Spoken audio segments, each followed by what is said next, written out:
ഇത് holy ലാൻഡിൻ്റെ wireless mic. ഈ ഒരു വയർലെസ് മൈക്കിൻ്റെ ബോർഡാണ് കേട്ടോ.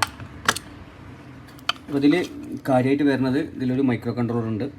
ഈ കംപ്ലീറ്റ് ചാർജിങ് 3 മൈക്കും ചാർജിങ് കൺട്രോൾ ചെയ്യുന്നത്.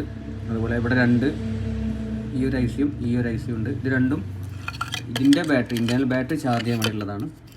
പിന്നെ ഈ മൈക്കിൻ്റെ കണക്ഷനൊക്കെ വയർലെസ് മൈക്കിൻ്റെ ഒക്കെ ചാർജിങ് വരുന്നത് ഇവിടെ ചെറിയൊരു ഐ സി ഉണ്ട്, കാണാൻ പറ്റുന്നില്ല.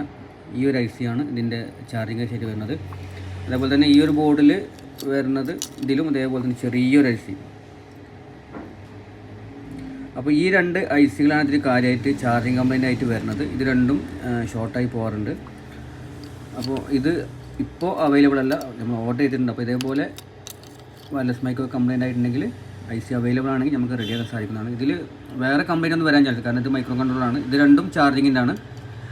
അത് ഈ ഇൻറ്റേർണൽ ബാറ്ററി ചാർജ് ചെയ്യാൻ വേണ്ടിയിട്ടുള്ളതാണ്. അപ്പോൾ അതും കാര്യമായിട്ട് കംപ്ലൈൻറ്റ് വരാൻ ചാൻസ് ഇല്ല. പക്ഷേ മെയിൻ പ്രോബ്ലം വരുന്നത് ഈ ഒരു ഐ സി തന്നെയാണ്.